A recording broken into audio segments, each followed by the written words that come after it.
السلام عليكم ورحمة الله وبركاته. الحمد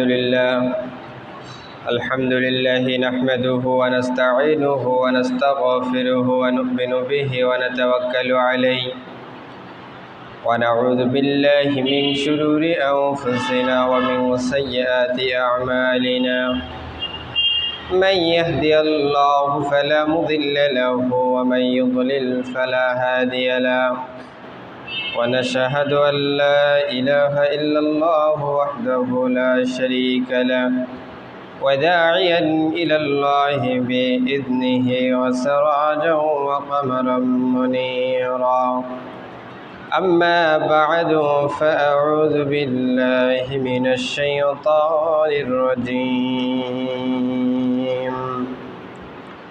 لئن شكرتم لأزيدنكم ولئن كفرتم إن عذابي لشديد.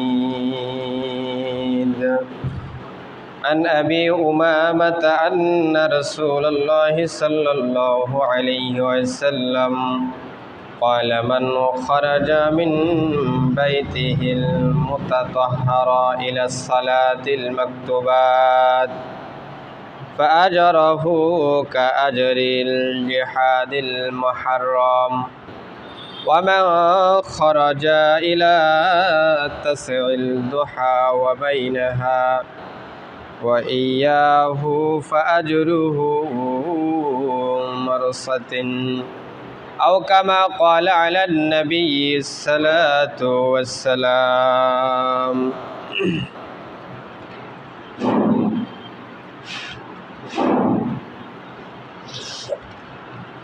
সম্মানিত মুআজ্জিজ মুসল্লিয়ানে কেরাম, সমস্ত প্রশংসা সেই মহান আল্লাহ তাআলার দরবারে যে আল্লাহ রাব্বুল আলামিন আজকে পবিত্র জুমা মুবারকের দিনে, পবিত্র জিলহজ মাসের চতুর্থ জুমায় আপনাকে আমাকে দুনিয়ার বিভিন্ন প্রকারের ঝামেলা থেকে আল্লাহ তাআলা হেফাজত করে অত্যন্ত ভালোবেসে দয়া করে মায়া করে আল্লাহ তাআলার ঘর মসজিদে আসার এবং বসার তৌফিক দান করেছেন। সে মহান মালিকের দরবারে অন্তরের অন্তরস্থল থেকে কালিমাতুশ শুকর যাপন করি, সকলে বলি আলহামদুলিল্লাহ। অজস্র কোটি দরুদ ও সালাম নাজিল হক বিশ্বের মানবতার মুক্তির দিশারি জিগর গোসাই আমিনা হযরত রাসূল করিম, সকলে মুহাব্বতেন বলি সাল্লাল্লাহু আলাইহি ওয়াসাল্লাম। মুআজ্জিজ হাজিরিন, গত জুমায় আমরা আলোচনা শুনেছি পবিত্র মদিনা শরীফের ফাজাইল এবং বরকত সম্পর্কে আমরা আলোচনা করেছিলাম। সেই ধারাবাহিকতাকে বজায় রেখে যে সমস্ত আমল দ্বারা হজ এবং উমরার সওয়াব লাভ হয় এবং মাজলুম সাহাবী হযরতে ওসমান রাদিয়াল্লাহু তাআলা এর সংক্ষিপ্ত জীবনী সম্পর্কে আপনাদের সঙ্গে আজকে আলোচনা করার চেষ্টা করব। ওয়া তাওফিক ইল্লা বিল্লাহ।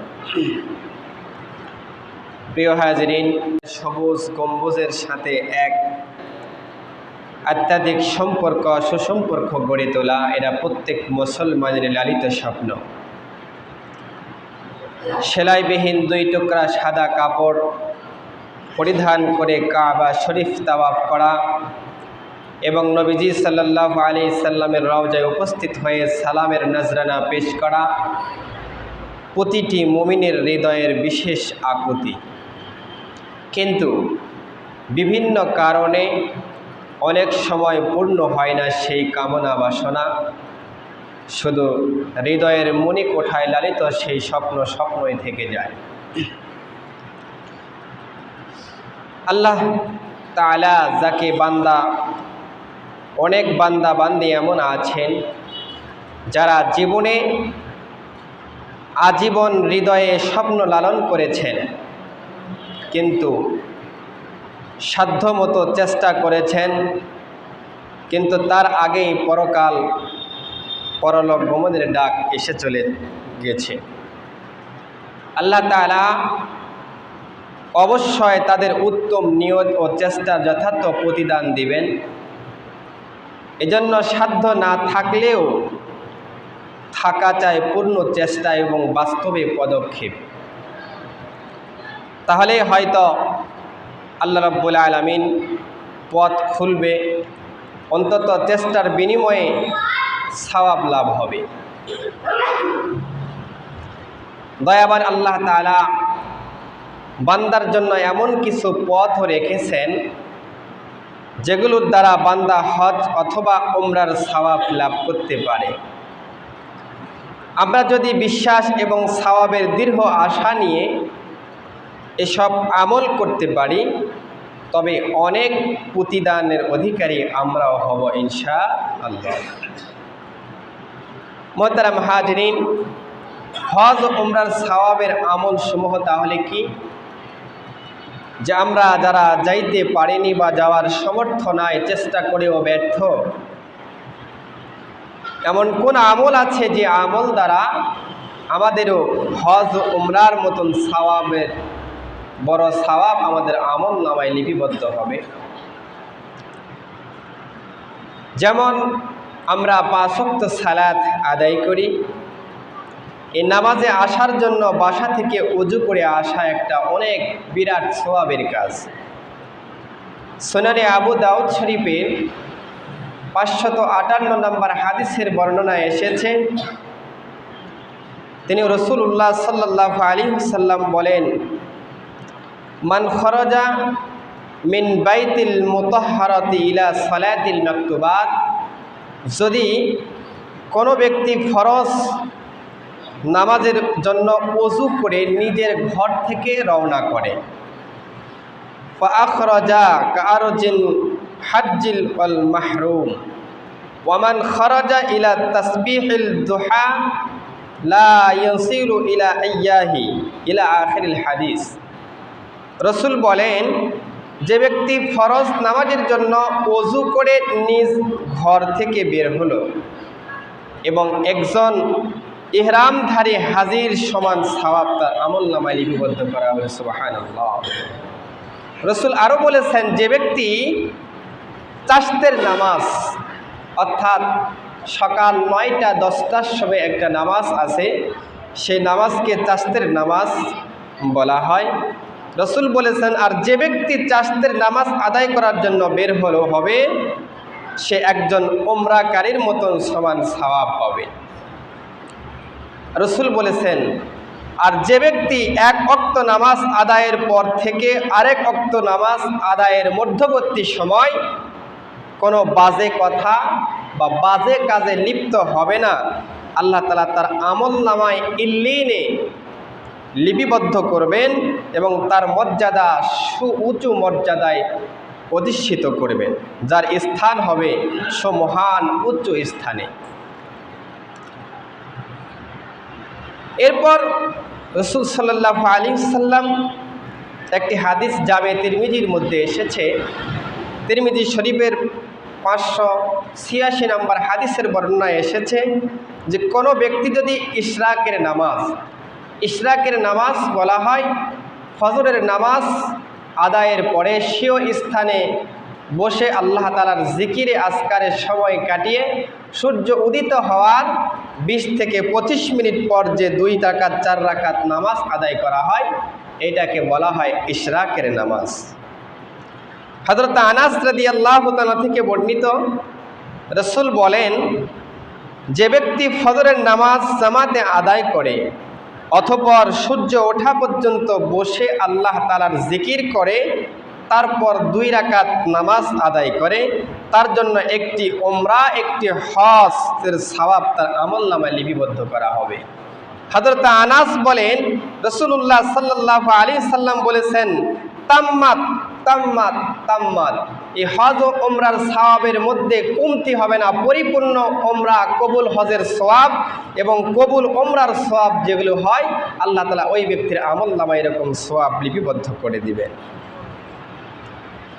রাসূলুল্লাহ সাল্লাল্লাহু আলাইহি ওয়াসাল্লাম বলেছেন, কোনো ব্যক্তি যদি মসজিদে কুবায় নিজের ঘরকে সামলায়, নিজের ঘরকে পবিত্রতা রক্ষা করে মসজিদে কুবায় এক ওয়াক্ত নামাজ আদায় করে, রাসূলুল্লাহ সাল্লাল্লাহু আলাইহি সাল্লাম বলেছেন তার আমল নামায় একটি ওমরার সওয়াব লিপিবদ্ধ হবে। নবী করিম সাল্লাল্লাহু আলাইহি সাল্লাম বলেছেন, হযরতে সাহাল ইবনে হুনাইফ রাদিয়াল্লাহু তাআলা থেকে হাদিস বর্ণিত আছে, তিনি বলেন রাসূল বলেছেন, যে ব্যক্তি নিজের ঘরের পবিত্রতা অর্জন করল অতঃপর কুবা মসজিদে এসে এক ওয়াক্ত নামাজ পড়ল, তার জন্য একটি ওমরার সমান সওয়াব তার আমলনামায় লিপিবদ্ধ করা হবে। সুবহানাল্লাহ। অনুরূপভাবে রাসূল বলেছেন, পবিত্র মাহে রমজানে ওমরা পালন করা হচ্ছে একটি হজের সওয়াবের সমতুল্য। সহিহুল বুখারীর 1782 নম্বর হাদিসের বর্ণনায় এসেছে, ওয়ান ইবনে আব্বাস রাদিয়াল্লাহু তাআলা আনহু قال أن النبي صلى الله عليه وسلم قال عمرة في رمضان تعدل الحجة أو حجة معي। হযরত ইবনে আব্বাস রাদিয়াল্লাহু তাআলা থেকে বর্ণিত, নবী করিম সাল্লাল্লাহু আলাইহি সাল্লাম বলেছেন, মাহে রমজানে ওমরা পালন করা একটি হজের সমতুল্য অথবা আমার সঙ্গে হজ করার সমতুল্য। রাসূল বলেছেন, কোনো ব্যক্তি যদি রমজান মাসে ওমরা পালন করে তাহলে তার আমলনামায় একটি হজের সওয়াব লিপিবদ্ধ হবে অথবা এমন সওয়াব লিপিবদ্ধ হবে যে আমি রাসূল সাল্লাল্লাহু আলাইহি সাল্লামের সঙ্গে যেন হজ করলে যেরকম সওয়াব হয় এরকম সওয়াব তার আমলনামায় দেওয়া হবে। শুধু তাই নয়, রাসূল আরেক হাদিসের মধ্যে বলেছেন, কোনো হাজির সরঞ্জামের ব্যবস্থা করে দিলেও আল্লাহ রাব্বুল আলামিন সে সওয়াবের ভাগীদার তাকে বানাবেন। সহিহ ইবনে খুজাইমা একটা হাদিসের কিতাব, এই কিতাবের 2064 নম্বর হাদিসের বর্ণনা এসেছে এবং সুনানুল কুবরা লিল বাইহাকি শরীফের 3316 নম্বর হাদিসের বর্ণনায় এসেছে। হযরতে যায়েদ আল জুহানি রাদিয়াল্লাহু তাআলা থেকে বর্ণিত, তিনি বলেন রাসূলুল্লাহ সাল্লাল্লাহু আলাইহি সাল্লাম বলেছেন, যে কোনো মুজাহিদ কিংবা হাজির সরঞ্জামের ব্যবস্থা করে দিবে অথবা তার পরিবারের খোঁজ খবর রাখবে অথবা কোনো রোজাদারকে ইফতার করাবে, সে তার সমপরিমাণ সওয়াব পেয়ে যাবে, তার আমলনামা থেকে বিন্দু মাত্র কোনো কিছু কমতি করা হবে না। এই হাদিস দ্বারা বোঝাইছে যে কোনো ব্যক্তি জিহাদে যাচ্ছে, তার জিহাদে যাওয়ার সরঞ্জাম তার অভাব, আর কোনো ব্যক্তি ওই সরঞ্জামের ব্যবস্থা করে দেয়, তাহলে তার আমলনামায় জিহাদ করে যে ব্যক্তি সওয়াব পাবে, এ ব্যক্তি সরঞ্জাম আদায় করে দিয়ে সে সওয়াবের ভাগীদার হবে। অনুরূপভাবে রাসূল বলেছেন, কোনো ব্যক্তি হজে যাচ্ছে কিন্তু তার হজে যাওয়ার সামানা খুব সংকট, কোনো ব্যক্তি যদি তার সামানা গোছায় দেয়, রাসূল বলেছেন তার আমলনামায়ও ওই ব্যক্তি হজ করে যে সওয়াব পাবে এবং সে ব্যক্তি সামানা গোছায় দিয়ে সে সওয়াবের ভাগীদার হবে। আল্লাহ রাসূল বলেছেন, শুধু তাই নয়, এমনও যদি হয় এক ব্যক্তি হজে গিয়েছে, তার পরিবারের আর কোনো অভিভাবক নাই, তার পরিবারকে দেখাশোনা করেছে, খোঁজ খবর রেখেছে এবং রোজাদার কোনো ব্যক্তিকে ইফতার করাছে, ওই ব্যক্তির আমলনামায় তার সমপরিমাণ সওয়াব দান করা হবে। ওই ব্যক্তি হজ করে যে সওয়াব পাবে, ওই ব্যক্তি রোজা রাখে যে সওয়াব পাবে, আমি ইফতার করিয়ে তার খোঁজ খবর নিয়েও সেই সওয়াবের ভাগীদার হব। এবং যে ব্যক্তি আমলনামা আমল করেছে, হজ করেছে, জিহাদ করেছে, রোজা রেখেছে, ওই ব্যক্তির আমলনামায় সামান্য কিছু কমবেশি করা হবে না।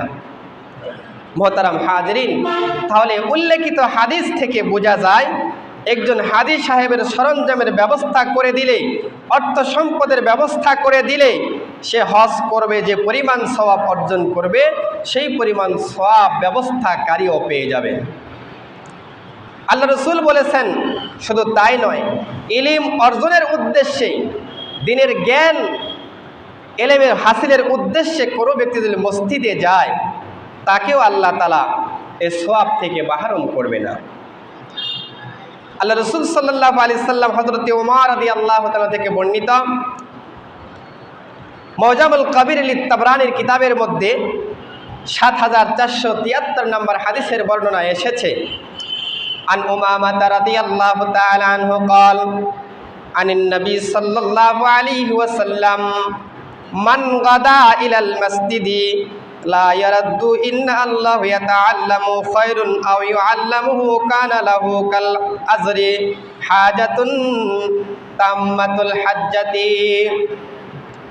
হযরতে উমামা রাদিয়াল্লাহু তাআলা থেকে বর্ণিত, নবী সাল্লাল্লাহু আলাইহি সাল্লাম বলেছেন, যে ব্যক্তি শুধুমাত্র কল্যাণ শিক্ষা লাভ করার উদ্দেশ্যে বা ইলমে দ্বীন শিক্ষা করার উদ্দেশ্যে বা শিক্ষা প্রদানের উদ্দেশ্যে মসজিদে গমন করবে, তাকে পরিপূর্ণ হজ পালনকারীর ন্যায় প্রতিদান দান করা হবে।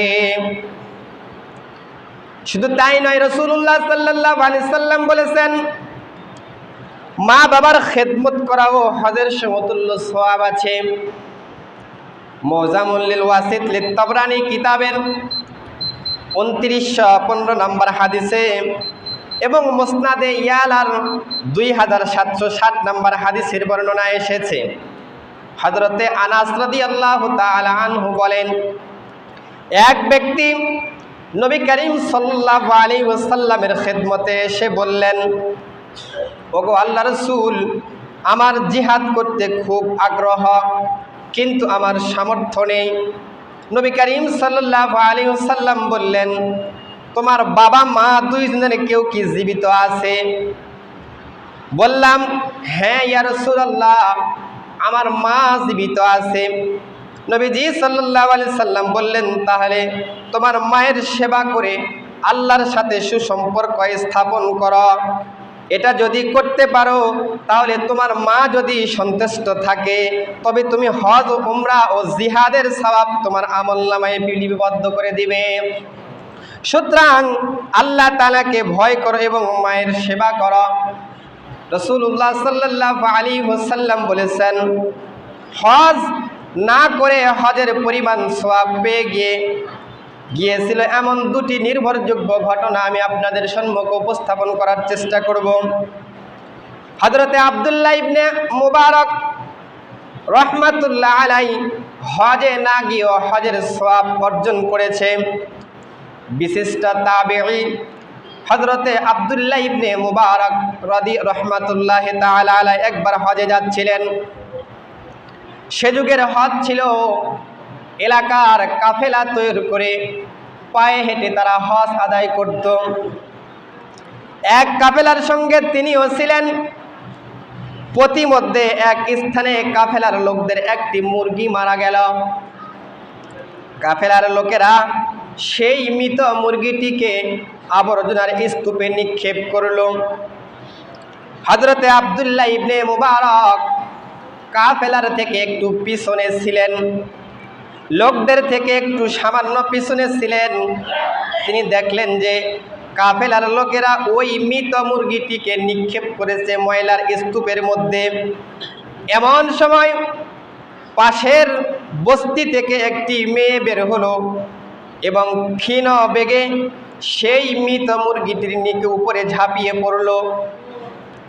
এটি উঠিয়ে একটি কাপড়ের লেপ্টে কাপড়ের মধ্যে পেঁচায় নিল, দ্রুত সেখান থেকে পালিয়ে যায়। আব্দুল্লাহ ইবনে মুবারক এসব দেখছিলেন। তিনি অত্যন্ত বিচলিত হলেন যে এই মৃত মুরগিটি এভাবে গ্রহণের বা কি বা প্রয়োজন ছিল। উঠিয়ে নিয়ে গেল মেয়েটি কার না কি সে মৃত মুরগি ভুলে গিয়েছে কথা। তাই তিনি গ্রামের এ অনুসন্ধানে বেরিয়ে পড়লেন। অনেক তালাশের পর মেয়েটির বাড়ি খুঁজে বের পেলেন এবং তাকে মৃত মুরগি নিয়ে আসার কথা জিজ্ঞাসা করলেন। অনেক পীড়াপিড়ির পর মেয়েটি বললেন যে আসল কথা হলো এই যে আমার পিতা ইন্তিকাল হয়ে গেছে, তিনি আমাদের ঘরের একমাত্র উপার্জনকারী ছিলেন। আমার আম্মা বিধবা মানুষ, বৃদ্ধা মানুষ, কাজকর্মেও সেরকম পারদর্শী নয়। আমি একাকী মেয়ে, শুধু একাকী মানুষ হিসাবে এখানে থাকি। ঘরে খাবারের কিছু নাই। আমি কয়েকদিন থেকে এ অবস্থায় আছি যে অবস্থায় শরীয়ত মুর্দা খাওয়ার অনুমতি প্রদান করে। তাই এই আবর্জনার স্তূপ থেকে কেউ মৃত কিছু ফেলে দেয়, আমি তা নিয়ে এসে খেয়ে জীবন ধারণ করে যাচ্ছি। একথা শুনে হযরতে আব্দুল্লাহ ইবনে মুবারক রাহমাতুল্লাহ আলাইহি অন্তরে অনেক আঘাত লাগলো। তিনি চিন্তা করলেন, সেও তো আল্লাহ তাআলার বান্দা, সে এই অবস্থায় আছে যে মুর্দা খেয়ে তার জীবন যাপন করতে হচ্ছে, বেঁচে আছে, আর আমি হজে যাচ্ছি। তাই সাথীদেরকে জিজ্ঞাসা করলেন যে তোমার কাছে কত টাকা আছে? সে বলল, আমার কাছে হয়তো এ পর্যন্ত 200 দিনারের মতন টাকা আছে। তিনি বললেন যে আমার বাড়ি ফিরে যেতে প্রায় 20 দিনারের প্রয়োজন হবে, তা রেখে দাও এবং বাকি সমস্ত দিনারগুলি মেয়েটিকে দিয়ে দাও। আর আমি এবছর হজ করব না, এবং এ দিনগুলোর দ্বারা তার পরিবারের, এই দিনারগুলোর দ্বারা তার পরিবারের উপকার হবে, আল্লাহ তাআলার রহমত আশা করা যায়। আল্লাহ তাআলা হজ থেকে অধিক সওয়াবের প্রতিদান আমাকে দিবেন। এ কথা বলে আব্দুল্লাহ ইবনে মুবারক চলে গেলেন এবং আল্লাহ রাব্বুল আলামিন তার আমল নামায় কবুল হজের সওয়াব লিপিবদ্ধ করে দিয়েছেন। আল বিদায়া ওয়ান নিহায়া কিতাবের 13 নম্বর খণ্ডে 611 নম্বর পৃষ্ঠায় এই ঘটনাটি আরও বিস্তারিতভাবে উল্লেখ আছে।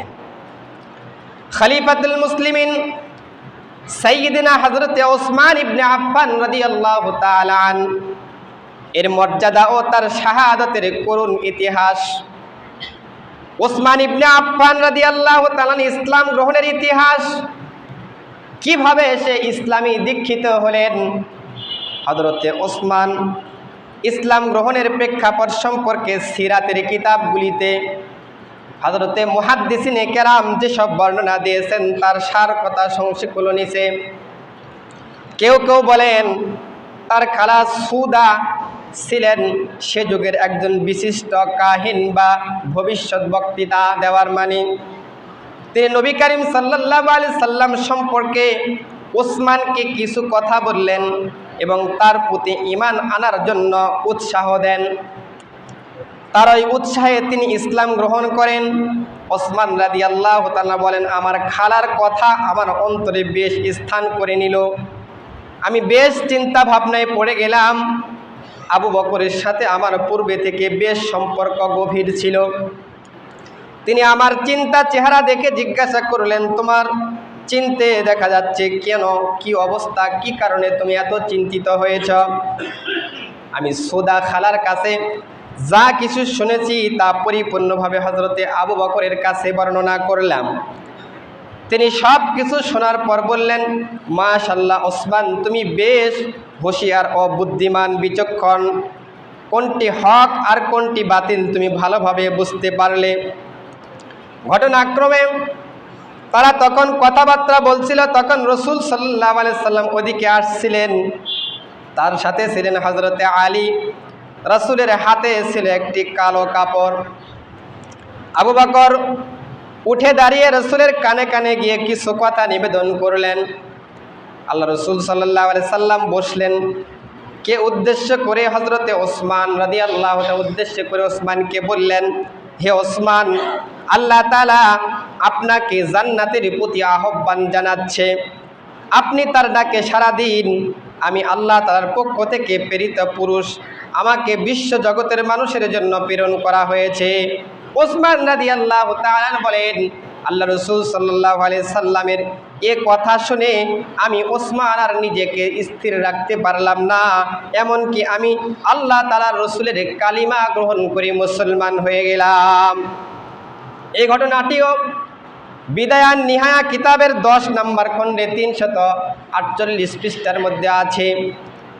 মুহতারাম হাজিরিন, রাসূলুল্লাহ সাল্লাল্লাহু আলাইহি ওয়াসাল্লাম সহিহুল বুখারীর 3695 হাদিসের বর্ণনা এসেছে, হযরতে মুসা রাদিয়াল্লাহু তাআলা থেকে বর্ণিত, রাসূল সাল্লাল্লাহু আলাইহি সাল্লাম একটি বাগানে প্রবেশ করলেন এবং বাগানের দরজার পাহারাদারের দেওয়ার জন্য আমাকে আদেশ করলেন। তখন থেকে এক ব্যক্তি এসে প্রবেশের অনুমতি চাইল। নবী সাল্লাল্লাহু আলাইহি ওয়াসাল্লাম বললেন, তাকে আসতে দাও এবং তাকে জান্নাতের সুসংবাদ দাও। আমি দেখলাম যে তিনি হচ্ছে হযরতে আবু বকর রাদিয়াল্লাহু তাআলা আনহু। অতঃপর একজন এসে প্রবেশের অনুমতি চাইলেন। তিনি বললেন, তাকেও প্রবেশের অনুমতি দাও এবং জান্নাতের সুসংবাদ দাও। দেখতে পেলেন তিনি হযরতে ওমর।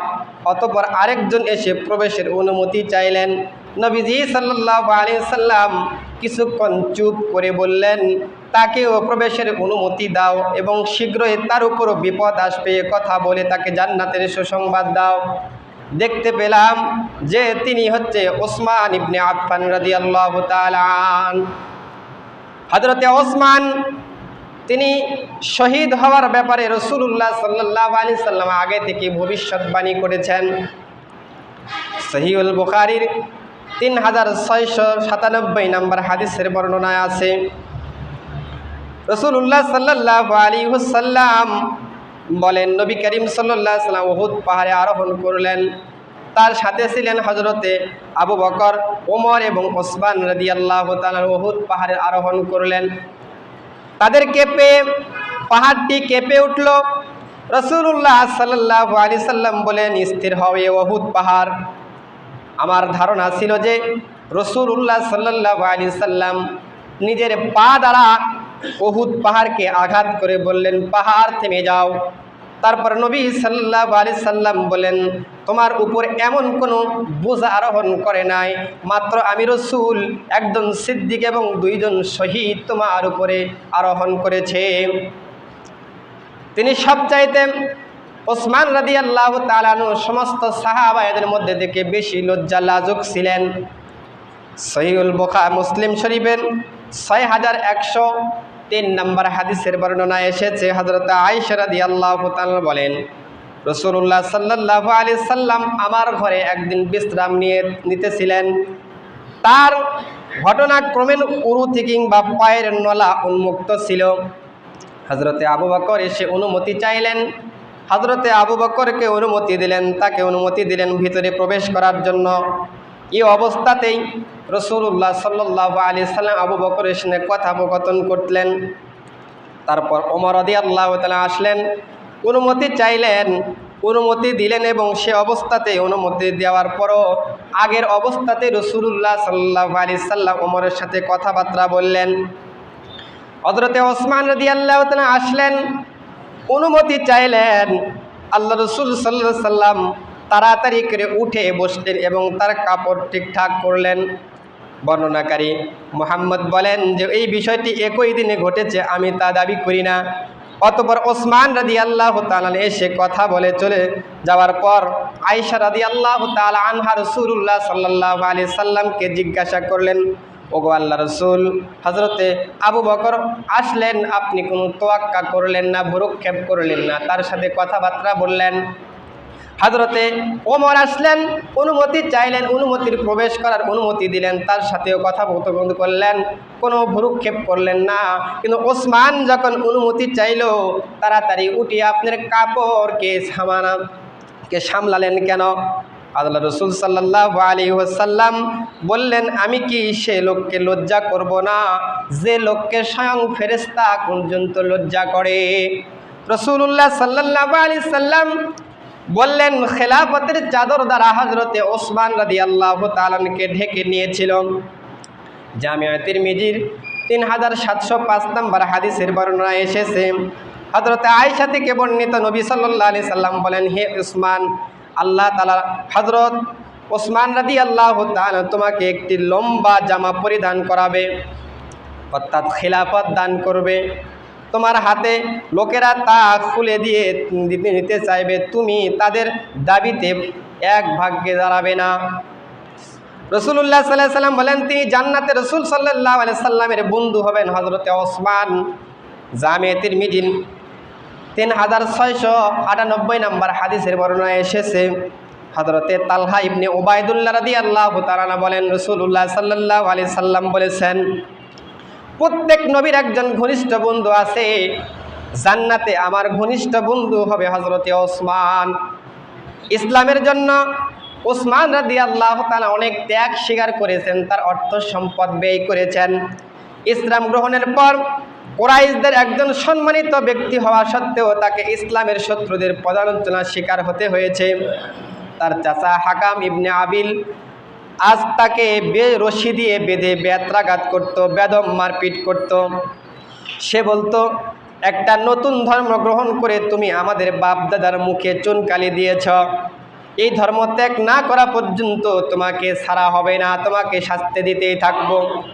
এতে হযরতে ওসমানের ঈমান এতটুকু টলেনি। তিনি বলেন, আমার যা ইচ্ছা, তোমাদের যা ইচ্ছা তাই করো, তবে আমি যে দিন গ্রহণ করেছি, যে মিল্লাতে ইসলামের দীক্ষিত হয়েছি, আমি ওসমান আমার জান থাকতে কখনো এই দিন থেকে সরে পড়ব না। যুন্নুরাইন, ওসমান রাদিয়াল্লাহু তাআলাকে যুন্নুরাইন কেন বলা হয়? যুন্নুরাইন মানে দুই নূরের অধিকারী বা উপাধি লাভ করেছেন হযরতে ওসমান রাদিয়াল্লাহু তাআলা। ইসলাম গ্রহণের পর রাসূলুল্লাহ সাল্লাল্লাহু আলাইহি ওয়াসাল্লামের নিজ কন্যা রোকাইয়াকে তার সাথে বিবাহ দেন। হিজরির দ্বিতীয় সনে মদিনায় রোকাইয়া ইন্তিকাল হলে আল্লাহ রসুল সাল্লাল্লাহু আলাইহি সাল্লাম তার দ্বিতীয় কন্যা উম্মে কুলসুমের সাথে তার বিবাহ দিয়ে দেন। এ কারণে তিনি যুন্নুরাইন বা দুই নূরের অধিকারী উপাধি লাভ করেছেন। আদম নবী থেকে শেষ নবী পর্যন্ত কোন নবীর দুই কন্যা তাদের সাহাবীদের মধ্যে বিবাহ দিতে পারে নাই, একমাত্র রাসূলুল্লাহ সাল্লাল্লাহু আলাইহি ওয়াসাল্লামই দিয়েছে। এই বিশেষ মর্যাদা শুধু ওসমান ইবনে আফফান রাদিয়াল্লাহু তাআলা হাসিল করেছে, তাই তাকে জিন্নুরাইন বলে ডাকা হয়, দুই নূরের অধিকারী। এবং রাসূলুল্লাহ সাল্লাল্লাহু আলাইহি সাল্লাম বলেন, লাউ কুন্না আশরাতুন লাসিদাতুন ওসমান, যদি আমার 10টা কন্যা হতো, সন্তান হতো, আমি প্রত্যেকটাকে ওসমানের সঙ্গে বিবাহ দিতাম। হাবশায় হিজরত করলেন কাফেরদের অত্যাচারে। নবুয়াতের ৫ম বছরে মক্কার মুশরিকের অত্যাচারে অতিষ্ঠ হয়ে প্রথমে যে দলটি হাবশায় হিজরত করেছিলেন, তাদের মধ্যে ওসমান ও তার স্ত্রী রোকাইয়াও ছিলেন। হযরতে আনাস রাদিয়াল্লাহু তাআলা বলেন, হাবশার মাটিতে প্রথম হিজরতকারী ওসমান ও তার স্ত্রী নবী দহিতা কন্যা রোকাইয়া রাসূলুল্লাহ সাল্লাল্লাহু আলাইহি সাল্লামের দীর্ঘদিন তাদের কোনো খোঁজ খবর না পেয়ে ভীষণ উৎকষ্ট হয়ে পড়লেন। সে সময় এক কুরাইশ মহিলা হাবশা থেকে মক্কা এলো। তার কাছে রাসূলুল্লাহ সাল্লাল্লাহু আলাইহি সাল্লামের দুজনের কুশল জিজ্ঞাসা করলেন। সে সংবাদ দেয়, আমি দেখেছি রোকাইয়ার গাধার উপর সাওয়ার হয়ে আছে আর ওসমান গাধাটি তাড়িয়ে নিয়ে যাচ্ছে। রাসূলুল্লাহ সাল্লাল্লাহু আলাইহি সাল্লাম তার জন্য দোয়া করলেন, আল্লাহ তাআলা তার সহায় হন। লূত আলাইহিস সালামের পর ওসমান রাদিয়াল্লাহু তাআলা রাস্তার পরিবার পরিজন সহ প্রথম হিজরতকারী ব্যক্তি ছিলেন। হাবশা অবস্থানকালে তার সন্তান আব্দুল্লাহ জন্মগ্রহণ করেন এবং তার ছেলের নাম অনুসারে তার কুনিয়ত হয় আবু আব্দুল্লাহ। হিজরির ৪র্থ সনে আব্দুল্লাহ মারা যান। রোকাইয়ার সাথে তার দাম্পত্য জীবন খুবই সুখের হচ্ছিল। লোকেরা বলা বলি করত, কেউ যদি সর্বোত্তম জুটি দেখতে চায় তাহলে যেন ওসমান এবং রোকাইয়াকে দেখে। হযরতে ওসমান রাদিয়াল্লাহু তাআলা বেশ কিছুদিন হাবশায় অবস্থান করেন, অতঃপর মক্কায় ফিরে আসে এবং এই গুঞ্জন শুনে যে মক্কার নেতৃত্ব ইসলাম গ্রহণ করেছেন, নেতারা ইসলাম গ্রহণ করেছেন। রাসূলুল্লাহ সাল্লাল্লাহু আলাইহি সাল্লাম মদিনায় হিজরতের পর আবার তিনি মদিনায় হিজরত করলেন। এভাবে তিনি জুল হিজরতাইন অর্থাৎ 2 হিজরতের অধিকারী হলেন। একটা হাবশায় হিজরত করেছেন, আর একটাই মক্কা থেকে মদিনায় পর্যন্ত হিজরত করেছেন। বদরের যুদ্ধেও তিনি অংশগ্রহণ করেননি, অর্থাৎ না করার কারণ, বদরের যুদ্ধ চলাকালীন রাসূল সাল্লাল্লাহু আলাইহি সাল্লামের প্রিয় কন্যা ওসমানের প্রিয় মাতা রোকাইয়ার স্ত্রী রোকাইয়া রাদিয়াল্লাহু তাআলা আনহা অত্যন্ত অসুস্থ ছিলেন। রাসূলুল্লাহ সাল্লাল্লাহু আলাইহি সাল্লাম তাকে মদিনায় অবস্থান করার পর্যবেক্ষণ করার রোকাইয়ার দায়িত্ব যত্ন নেওয়ার জন্য দিয়েছিলেন, যার ফলে বদরের মতন গুরুত্বপূর্ণ যুদ্ধে তিনি অংশগ্রহণ করতে পারে নাই। কিন্তু আল্লাহ তাআলা রাসূল সাল্লাল্লাহু আলাইহি সাল্লাম বদরের যুদ্ধ থেকে প্রাপ্ত গনিমতের মালের অংশ হযরতে ওসমান রাদিয়াল্লাহু তাআলাকে দিয়েছিলেন, বরং তাকে একজন বদরি সাহাবী হিসেবে গণনা করা হয়। ওসমান রাদিয়াল্লাহু তাআলা দানশীলতার অন্যান্য উপমা, রাসূলুল্লাহ সাল্লাল্লাহু আলাইহি ওয়াসাল্লাম তাবুক অভিযানের প্রস্তুতির ঘোষণা দিলেন। মক্কার অন্যান্য আরব গোত্রসমূহের ঘোষণা দিল যে এই অভিযানে অংশগ্রহণের জন্য ইসলামী ফৌজের সংগঠন ও ব্যয় বিনির্বাহের অবস্থা সাহাবায়ে কেরামদের উপর জানালো। সাহাবীরা ব্যাপকভাবে সাহায্যের হাত বাড়িয়ে দিলেন। হযরতে আবু বকর সকল অর্থ রাসূলের হাতে তুলে দিলেন। ওমর তার মোটে অর্থাৎ তার সম্পদের দ্বিতীয় ভাগে 2 ভাগের 1 ভাগ রাসূলুল্লাহ সাল্লাল্লাহু আলাইহি সাল্লামের হাতে তুলে দিলেন। আর এ যুদ্ধে 1/3 সৈন্য যাবতীয় ব্যয়ভার ওসমান রাদিয়াল্লাহু তাআলা নিজ কাঁধে তুলে নিলেন। তিনি 950 উট ও 50টি ঘোড়া সরবরাহ করলেন। ইবনে ইসহাক বলেন, তাবুকের যুদ্ধের বাহিনীর পেছনে হযরতে ওসমান রাদিয়াল্লাহু তাআলা এর বিপুল অর্থ ব্যয় করেছেন যে তার সমপরিমাণ আর কেউ ব্যয় করতে পারে নাই। কোন কোন বর্ণনায় এসেছে তাবুকের যুদ্ধে রণাঙ্গন প্রস্তুতির জন্য ওসমান রাদিয়াল্লাহু তাআলা কোর্সের করে 1000 দিনার নিয়ে এসে রাসূলুল্লাহ সাল্লাল্লাহু আলাইহি সাল্লামের কোলে ঢেলে দিলেন। আল্লাহ রাসূল সাল্লাল্লাহু আলাইহি সাল্লাম খুশি হয়ে দিনারগুলি উল্টে পাল্টে দেখলেন এবং বললেন, আজ থেকে ওসমান যা কিছু করবে কোনো কিছুই তার জন্য ক্ষতিকর হবে না। এভাবে অধিকাংশ যুদ্ধের প্রস্তুতির সময় তিনি প্রাণ খুলে চাঁদা দিতেন, অর্থ ব্যয় করেছেন। একটি বর্ণনা এসেছে তাবুকের যুদ্ধে তার দানে সন্তুষ্ট হয়ে রাসূলুল্লাহ সাল্লাল্লাহু আলাইহি সাল্লাম তার আগে পিছনের সকল গুনাহ মাফের জন্য রাসূলুল্লাহ সাল্লাল্লাহু আলাইহি সাল্লাম আল্লাহ তাআলার কাছে জান্নাতের জন্য দোয়া করেছেন এবং তাকে জান্নাতের যাওয়ার ওয়াদা দিয়েছেন। ওসমান ইবনে আফফান রাদিয়াল্লাহু তাআলা এমন একজন ব্যক্তি ছিলেন, আব্দুর রহমান ইবনে খাব্বাব রাদিয়াল্লাহু তাআলা থেকে বর্ণিত।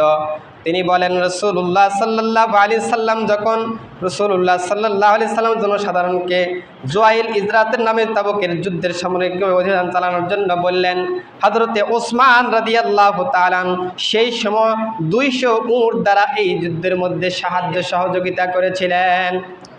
নবী করিম সাল্লাল্লাহু আলাইহি ওয়াসাল্লাম ওসমান রাদিয়াল্লাহু তাআলাকে এত পরিমাণ ভালোবাসতেন যে রাসূলুল্লাহ সাল্লাল্লাহু আলাইহি সাল্লাম ওসমান দাঁড়িয়ে বলতেন, হে আল্লাহর রাসূল, আমি কি গদি পালন সহ 300 উট আল্লাহ রাস্তায় দান করলাম। রাবি আব্দুর রহমান বলেন, তিনি রাসূলুল্লাহ সাল্লাল্লাহু আলাইহি সাল্লাম মিম্বারের উপর হতে এই কথা বলতে পারেন, নামের নিবে আজকের যে পর ওসমান রাদিয়াল্লাহু তাআলা আনহুর খেলাফত রাদিয়াল্লাহু তাআলার খেলাফত কালে হযরতে ওসমান রাদিয়াল্লাহু তাআলাকে বিষ খাওয়ায় তারা ইন্তিকাল করায়ছেন, অর্থাৎ মেরেছেন। রাসূলুল্লাহ সাল্লাল্লাহু আলাইহি সাল্লাম যে ভবিষ্যৎবাণী ওসমানের বিরুদ্ধে করে গিয়েছিল, ওসমানের জন্য করে গিয়েছিল যে ওসমান শহীদ হবে, ওসমানের উপর বিপদ আসবে। ওসমান রাদিয়াল্লাহু তাআলার খেলাফতের চাদর যখন আবদ্ধ হলেন, ওসমান রাদিয়াল্লাহু তাআলার খেলাফত কালে কাফের মুশরিকের বেঈমানের দলেরা মুনাফিকের দলেরা তাকে বিষ প্রয়োগ করে হত্যা করেছে। সূরা ফাতহার আয়াত, আল্লাহ তাআলা বিশ্ববাসীর প্রতি সন্তুষ্ট হলেন যখন তারা বৃক্ষতলে তোমার নিকট বায়াত গ্রহণ করে।